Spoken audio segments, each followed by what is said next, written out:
I was a crime lord in 1970s London. Will you help me keep my secret? I want to start by saying this.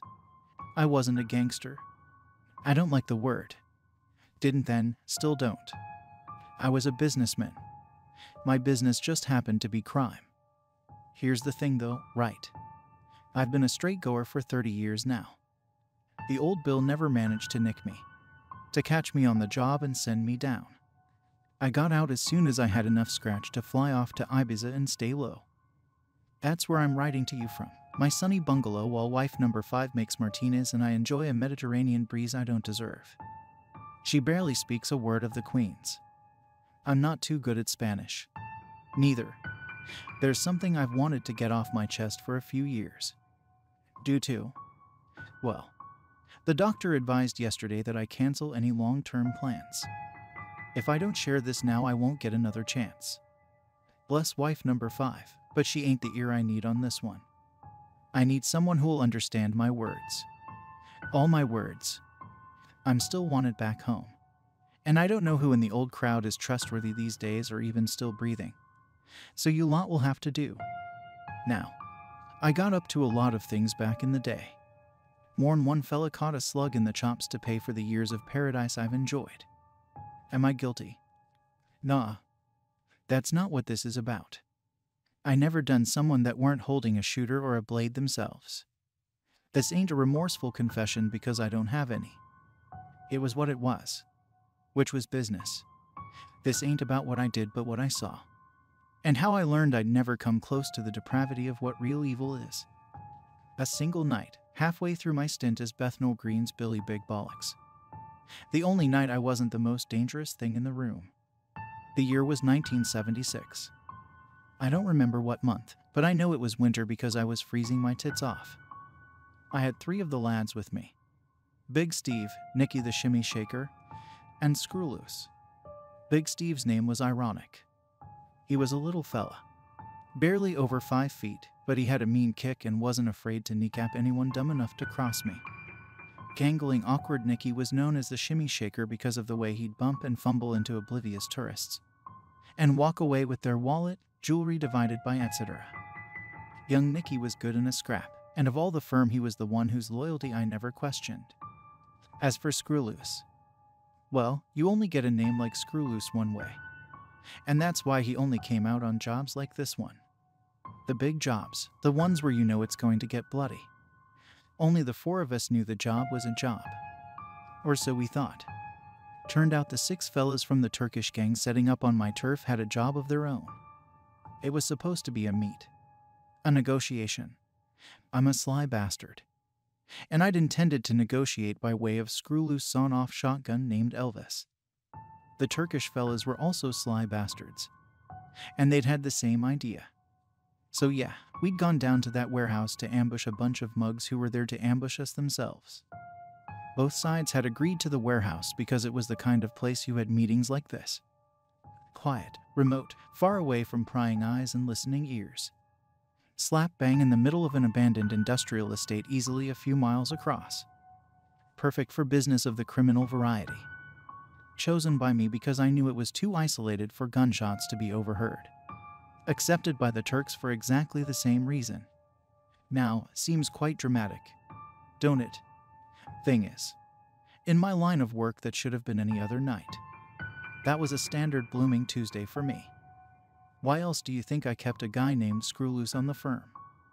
In the back of your mind, you're always prepared for a job to go south.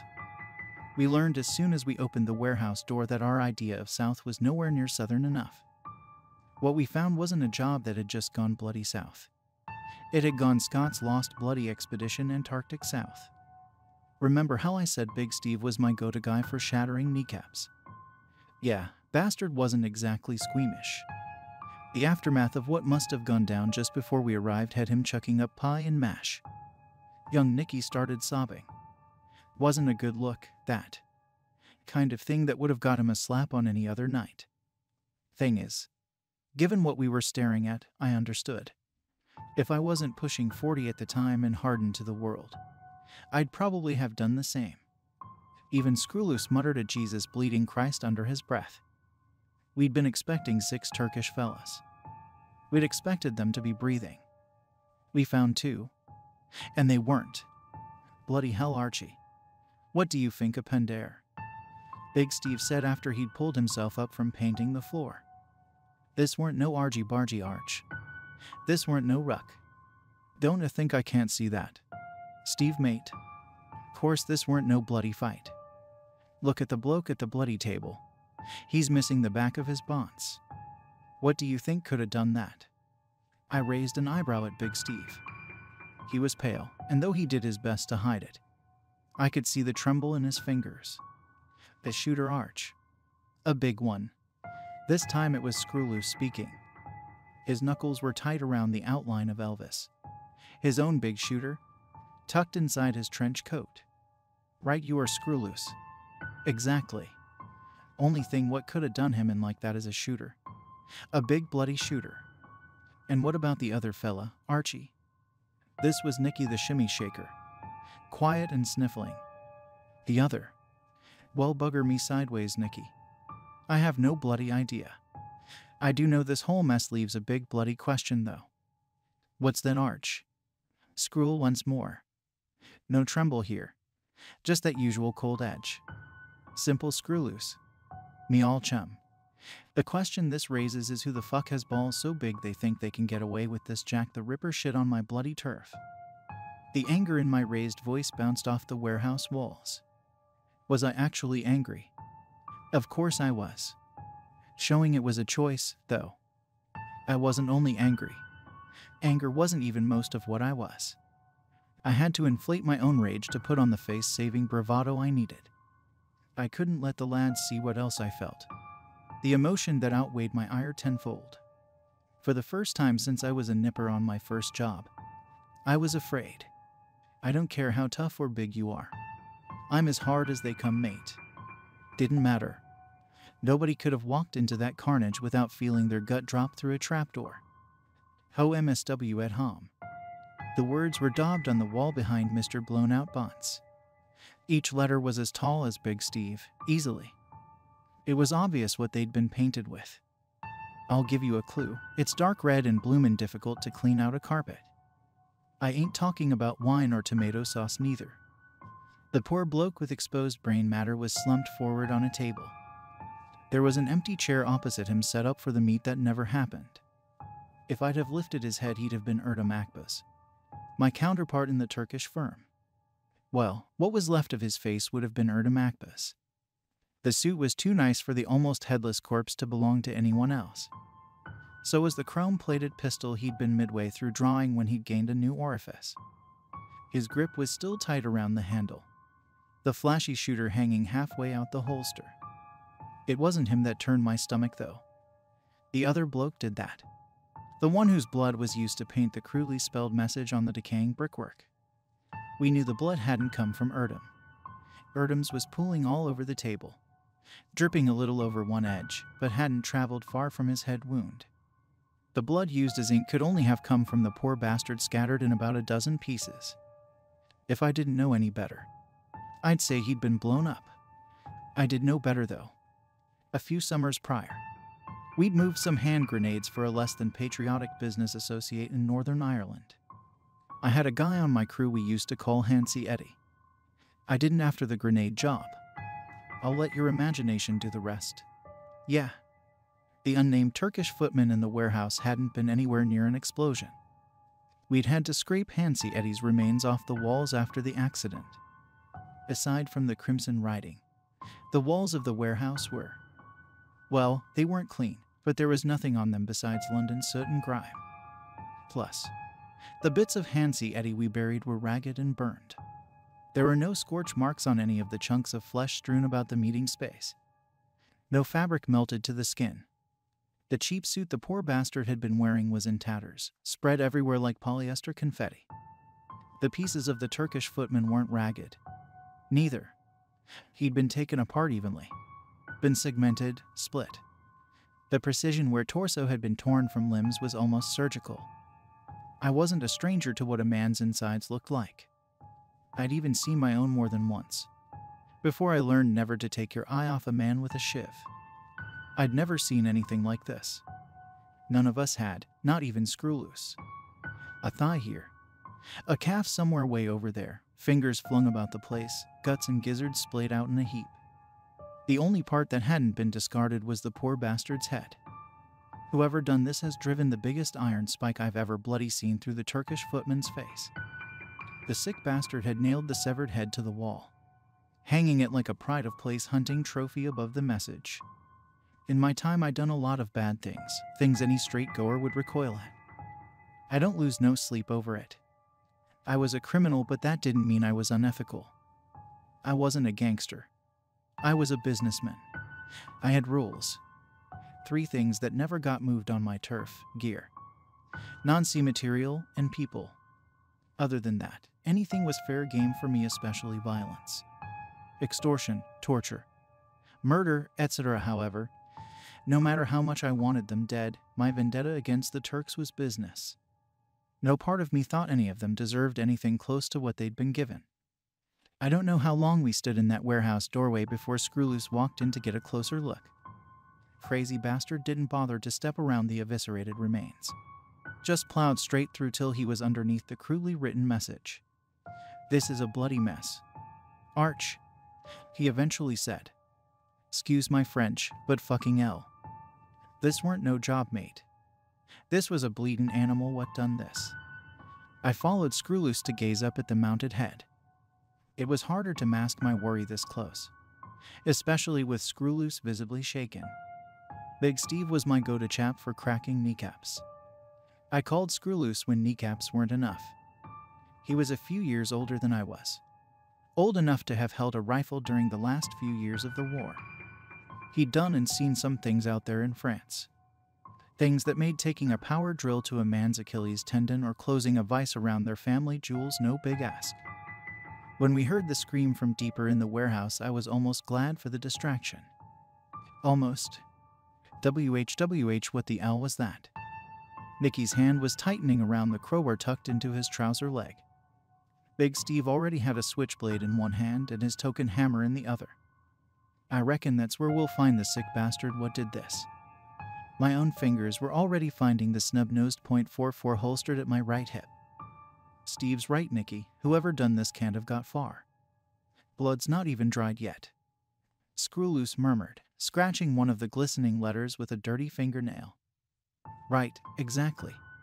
I nodded again, the break in tension making it easier to rally both myself and the boys. Some prick thinks he can play Yorkshire Ripper in my backyard. We ain't bloody having it, lads. All right. Never mind the Turks. Let's find this rat before it flees the nest. We need to send a message. What message is that, Arch? The message is simple. Nicky, the only person that gets to decide who dies on Archie Stenworth's bloody patch is Archie Bloody Stenworth. There's something about yelling your own name that fills you with confidence. When your name has clout. At least. Reminding myself that I was Archie Bloody Stenworth, the people's governor of Bethnal Green, shook me out of my dread. Gave me that fire back. You know, whoever done this was a sick, twisted pervert. I reasoned, but that's all. Even if this one had a knife and shooter, even if he managed to get the drop on Erdamakbas and his boys, he was still just one more sick bastard hiding in the grass on my turf.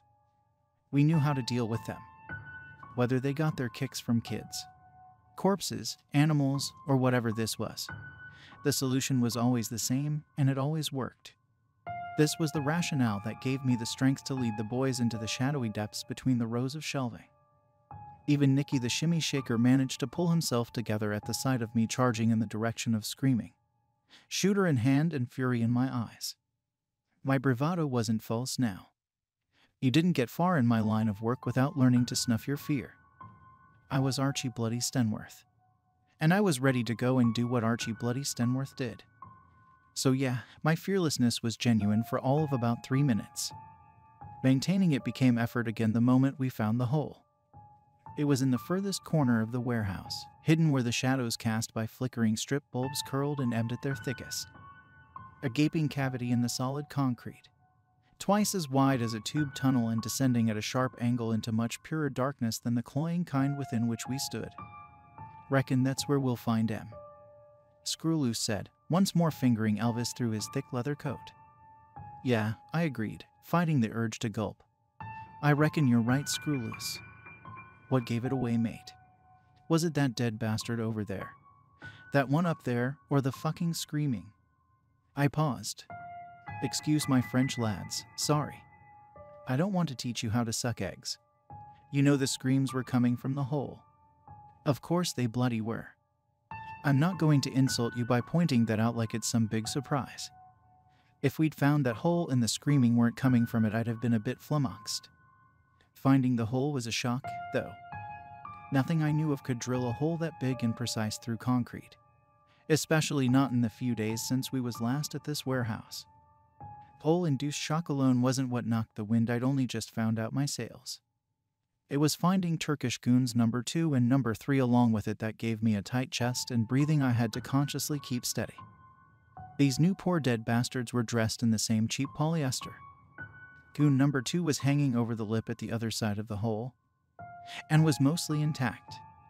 Apart from the gaping chasm in his chest, none of him was missing that I could see. That statement became less true with every second that passed, though, as chunks of his exposed entrails would lose the will to remain attached, falling and landing with a wet thud somewhere in the depths. Aside from being on his belly, the wound was identical to what remained of Erdem Akba's head. The kind of frayed, torn, ragged evisceration left over when you find yourself on the receiving end of 2 chambers of buckshot. Thing is, though, a belly is a lot bigger than a head. The 2 halves of Turkish goon number 3 were held together by exposed spinal cord and a half-dozen brave strands of sinew and other ligature. A sawn-off can take a decent chunk of a man, but I'd never seen one that could near tear someone in half. There was no blood spray where the poor bastard lay, either. Either he'd been shot by the biggest bloody shooter in Bethnal Green and then moved, or he was never shot at all. Goon number 2 was the lucky one. Goon number 3. Well, Jesus bloody Christ. I can't even think about the state of him without a stiff drink in my hand. Somehow the poor mug was still alive. I say somehow because up until that night I'd assumed having most of your skin removed was fatal. The skinless man was coughing and spitting up blood from his perch on a girder some 45 feet above the hole. Crude rods had been jammed through his back to fix him sitting upright, their gnarled ends emerging at either shoulder blade to like rusted wings. His flayed hide was spread behind him like a cape hanging from the protruding rebars. Lidless eyes darted between us, exposed ribs rising and falling. I think we were all glad for the screams coming from the hole. They meant we couldn't hear his gargling chokes as tried to lean down and extend a skinless hand to attempt to beg for help. His jaw flapped open and closed, teeth without lips locked forever in an impossibly wide grin that juxtaposed the terrified madness in his gaze. Should we get him down, Arch? Big Steve was yelling, both to be heard over the screams and because. Well, bloody hell. You read what I just wrote, yeah. Bugger that. The brick was flying through the air before I realized Screwloose had picked it up and lobbed it. We'd moved hand grenades in the past, but Screwloose was the only bloke on the firm who'd actually used one. His throwing arm hadn't lost its aim or power since he'd been a young lad trudging through the gutted remains of Nazi-occupied France. The snap of goon #3S neck could be heard even over the wails from the hole. The gray grime-coated chunk of loose architecture connected squarely with bony chin, sending a rain of shattered cartilage and loose marrow below. The force carried the projectile through, taking most of the exposed face with it, leaving the head lolling between rod-pierced shoulder blades on a broken, twitching spine. The flayed man hung still, limp, his only motion a slight sway on the thick spikes shoved both through him and the solid steel girder he sat on. What do we do, Arch? We gonna get the rest of the lads? I could almost feel Nicky's disappointment when I shook my head. Nah, we sort this out now. The vermin what done this doesn't leave this warehouse. You got it? The boys nodded, Screwloose with enthusiasm, Big Steve gravely, and Nicky the shimmy shaker like he'd love to do literally anything else. I think if it had been any other mug asking him to stay, he'd have told them to jog on. So would Steve and Screwloose. I'm not any mug though. Am I? I'm Archie Bloody Stenworth. Of course they followed me down into that bloody hole. Did I want to go down there? Course I bloody didn't. Thing is, You can't be the Billy Big Bollocks of Bethnal Green if any bastard gets ideas in their head about your bollocks not being that big after all. The thought of going into that hole, toward those screams, made my bowels twist into balloon animals. The thought of showing weakness twisted them worse. There wouldn't be much weight to the name Archie Stenworth if word got around that Archie Stenworth was scared of going down a hole because he saw a little blood. Jesus. If only I'd known. This was the 70 seconds. Remember. No mobiles. We didn't even have a torch with us. Didn't think we'd need one, see. The 70 seconds it meant something else, too. All four of us smoked. We all had Zippo lighters in our back pockets, so we at least had some light as we ventured deeper. Not enough to provide any comfort. Mind. The slither of illumination we could muster was scarce, flickering, and prone to snuffing out. Not what you want when your only guide is the disembodied screams echoing around you. The angle of the decline made the first few minutes a descent. Before long, though, the tunnel leveled out, meaning we could walk instead of half-sliding on our backsides. At no point did the screaming we followed falter. It always sounded just around the next corner, forever a fraction of an inch beyond where the darkness swallowed our feeble orange flame light. With every yard I slid or step I took, I felt a little less like Archie Bloody Stenworth. By the time we reached the point where the tunnel widened into a larger cavern, I was barely Archie at all. In my mind, I was little Archibald again, afraid and jumping at every creak and chitter in the shadows as I ran from the kitchen door to the outhouse at the back of me mum's garden on a cold winter's night. I was still managing to hide it from the lads, but the illusion was paper thin. We were easily a mile underground. The concrete had given way to rubble and drain pipes until they too vanished. The space we were in bore no signs of civilization, no signs of the London we'd left behind. I was Archie Bloody Stenworth, the Billy Big Bollocks of Bethnal Green. This far beneath my brick and mortar kingdom, my bollocks felt smaller than they ever had. Jesus bloody Christ, Arch, look at this place. We must be the first people to have been down here since. About an hour ago. Screwloose cut Big Steve off mid-sentence, pointing at the corpse on the ground. We'd found goon number 4. He was in a heap a little ways into the cavern. He wasn't laying in a heap, mind. For him to be laying down, he'd have had to have been in one piece. Goon number 4, much like the far too young goon number 1 back in the warehouse, was in many. How the bloody hell did he cut him up so fast? Don't think about it, yeah. It won't matter how he done it by morning because the bastard'll be dead. You hear me, Steve mate? Dead. Doesn't matter how good a butcher the sick twat what done this would make. Yeah. He picked the wrong bloody burrow to try this shit in. But Arch, mate, this is bloody madness. I know we ain't exactly soft, but... Enough. I rounded on Big Steve, mustering whatever was left of Archie Bloody Stenworth to bully my go-to kneecapper into a fearlessness I myself could no longer show. Big Steve gulped, nodding. He wasn't going to run, but I knew he was only staying for the same reason I led us down here in the first place. To save face. I turned, holding up my Zippo in a futile attempt to pierce more of the shadows. That was when Screwloose said 3 words that twisted every nerve into a tighter knot than I'd ever thought possible. Arch, where's Nicky? What? I looked behind me back at the lads. There was Big Steve, staring at the floor as he recomposed himself. There was Screwloose, Elvis gripped in the hand that wasn't holding his own lighter. Nicky the shimmy shaker. He was nowhere. Nicky. My yells bounced off unseen cavern walls. Nicky. Bloody hell, Nicky. Where are ya? I had to ignore the smirk Screwloose didn't quite manage to hide. There was a waver in my voice, small but noticeable enough. This must have been the point that I'd forgotten all about being Archie Bloody Stenworth. Because I didn't care. All I wanted to do was find Nicky and get out. Sod being the Billy Big Bollocks. I thought. Goon number 4 wasn't the source of the screams. They were still going on. Still toying with us by being always just out of reach. Except in the wide cavern. Outside the narrowing, winding tunnels, they felt to be coming from everywhere. Like the flames of our lighters had made a bubble. A bubble that outside of which was nothing save shadows and screams. a bubble that could pop at any moment. Before I knew what was happening, I was on my knees. This was the 70 seconds. I didn't know what panic attacks were. Barely anyone back then did. Mental health ain't a taboo these days, though. And I've read enough about them to know that a panic attack is exactly what I was having. Me, Archie Bloody Stenworth. Not a good look, that. Arch. Governor. Screwloose was standing above me. I remember the glee twinkling in his eyes. It was clear even through the blur at the edges of my vision. I couldn't focus on it, though. My brain was overloaded by sensation, by my heart slamming into my ribs, by my breaths coming too fast and shallow to deliver the air I needed, by pressure at my temples and the ringing in my ears along with it. I couldn't distinguish where the sounds of the screaming ended and the sight of the shadows began. Everything from the frigid air on my face to the wrenching guilt at losing Nikki merged into one massive, overpowering, all-consuming dread. To my surprise, it was Big Steve that brought me back.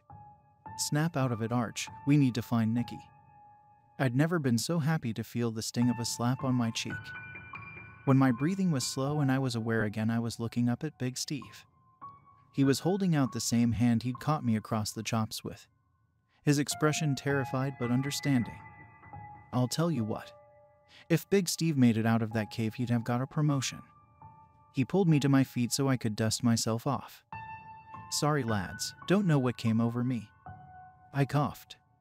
Nicky was with us when we came out the tunnel, weren't he? Yeah, he was. Big Steve replied. Right behind me and Screwloose. Could still hear him trying not to cry over the wham.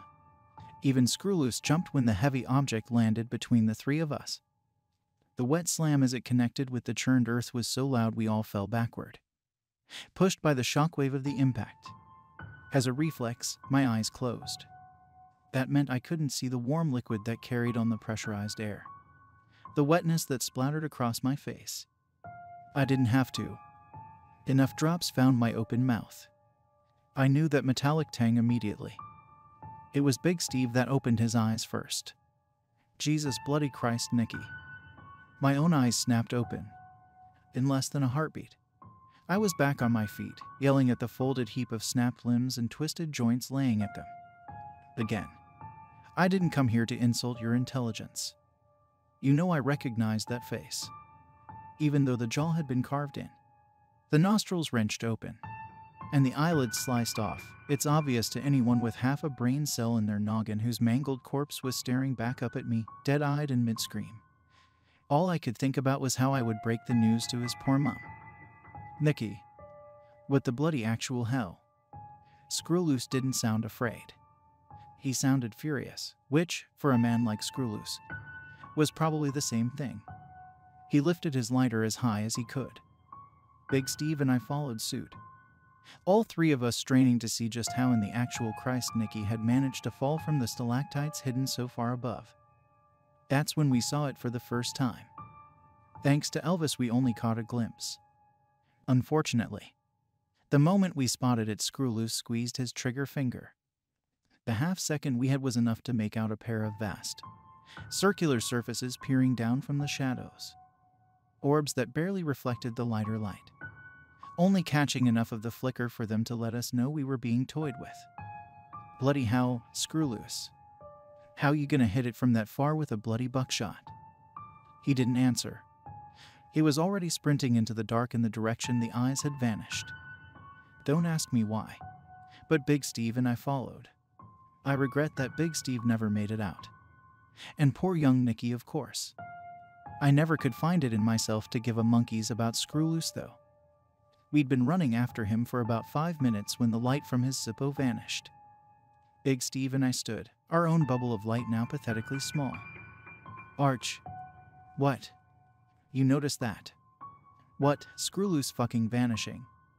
Yeah, that too, but Arch, the screaming stopped. I blinked, then paid better attention to my ears.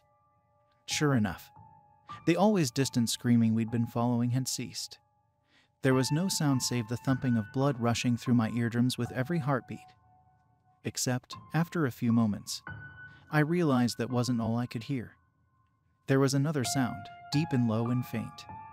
A sound coming from above, like something large, wet, and organic being dragged down a rough cavern wall. I turned to ask Steve if heard it too, but the words caught in my throat. He was white.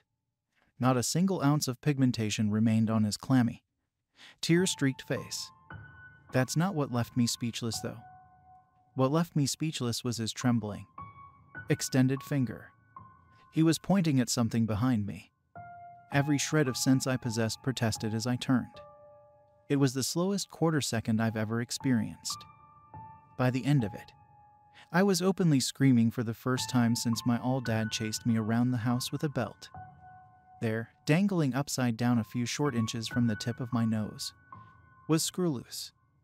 There was no blood in his usually ruddy face. I expect that's because it was all leaking from the stumps where his arms used to be. His eyes rolled back in his skull for a few seconds before locking onto mine. Not fair. Was my turn. He managed to cough out the words. I'll never forget the anger in his eyes. The fury that he'd never got his chance to be top dog. His rage lasted right until he went cross-eyed. I let out a nervous laugh at first. His grimace turned into a drooling, childish smile that I found contagious in my panic. I couldn't stop myself from letting out a nervous chuckle. Screwloose, are you okay, mate? I was in shock. My mind couldn't take it. It had forced the screaming voice behind my eyes, which understood what was happening, into silence. That's why I was so bemused when the tip of the blade pushed itself through Screwloose's forehead. Its emergence was slow, wet, accompanied a harrowing slurping, suckling sound. It forced its way through skull and gray matter, entering the back of Screwloose's head, not stopping until blood-soaked steel protruded from the other side. The blade was wide, too, a machete-sized thing. By the time it had pushed through, everything from brow to crown was split perfectly down the middle. I don't know if Screwloose actually hung there for a few minutes, or if it just felt that way. I do know that when the blade rose without warning, my bemusement was officially over. I was screaming once more, unashamedly and without restraint. No need to mask it now, because so was Big Steve. As for Screwloose, it would be hard for him to spread dissent now he'd been split in two. The vast rusted cleaver swam through his throat, chest, stomach. With a single motion, it cleaved the dangling man in half, sliding up his form, slicing without resistance. That's when I realized what had been holding Screwloose aloft. My knees grew weak as my gaze followed the path of the blade to Screwloose's ankles. My cries were coming through as a word now. No, over and over and over again, the word no, as loud as I could muster. My eyes could see it, but no part of me could believe it. Around Screwloose's ankles were a pair of hands, the biggest I'd ever seen.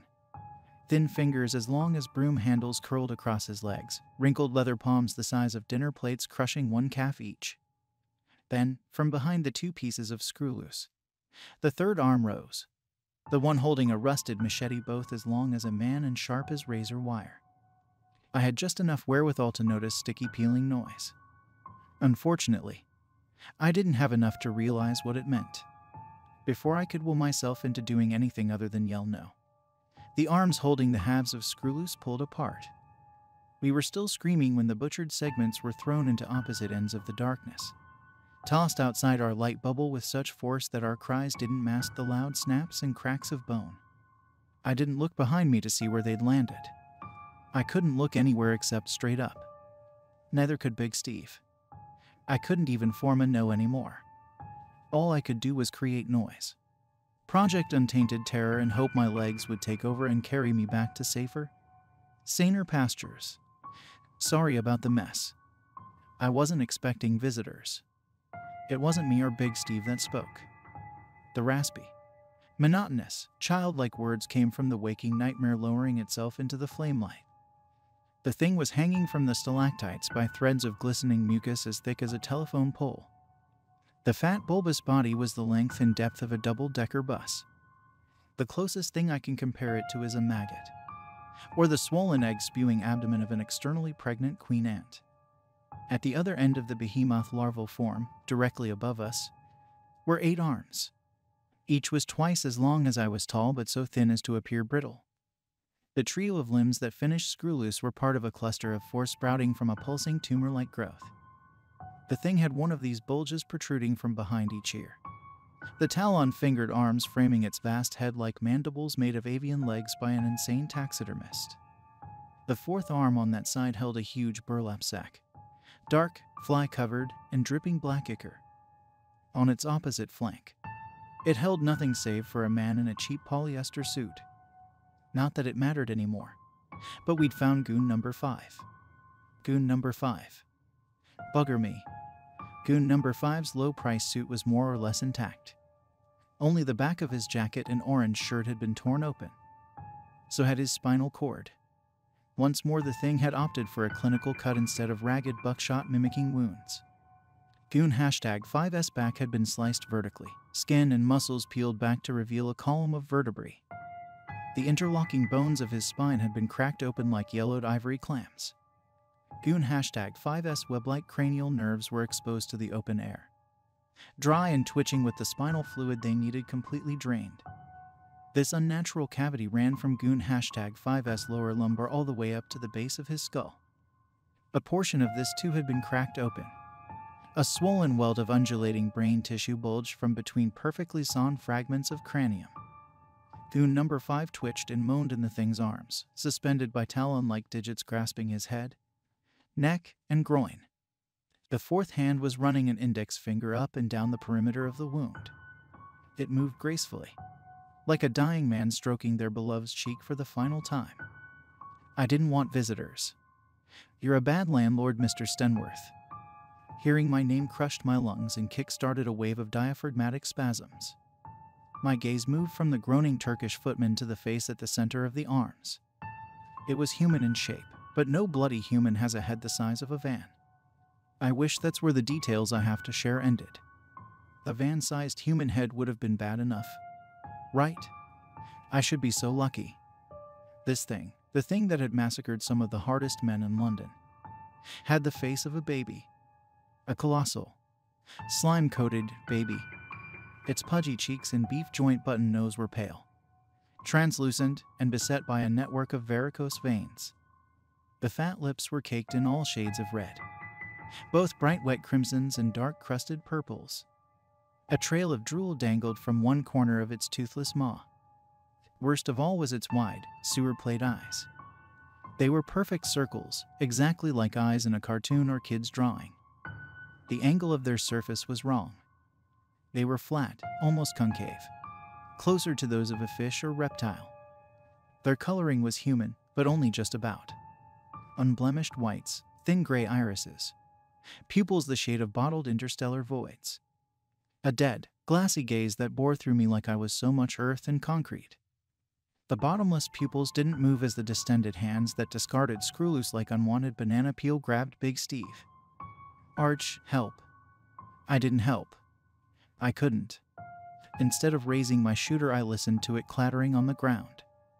My legs were numb, my mind filled with white noise. I couldn't even run to save my own neck, no matter how much what small consciousness remained wanted to. The thing pulled Big Steve towards its gaping maw, and neither of us could resist. I was Archie Bloody Stenworth. And in that moment I realized just how much of a joke that was when compared to the true power in this world. Big Steve never managed to get another word in. The thing stuffed him head first between its fat lips. Dull crunches were accompanied by a fresh deluge of scarlet. Steve's legs kicked and bucked for a few seconds before falling still. The thing chewed for another agonizing minute before it plucked Steve's lower half from its mouth, slavering gums sucking the last of the meat from his exposed spine.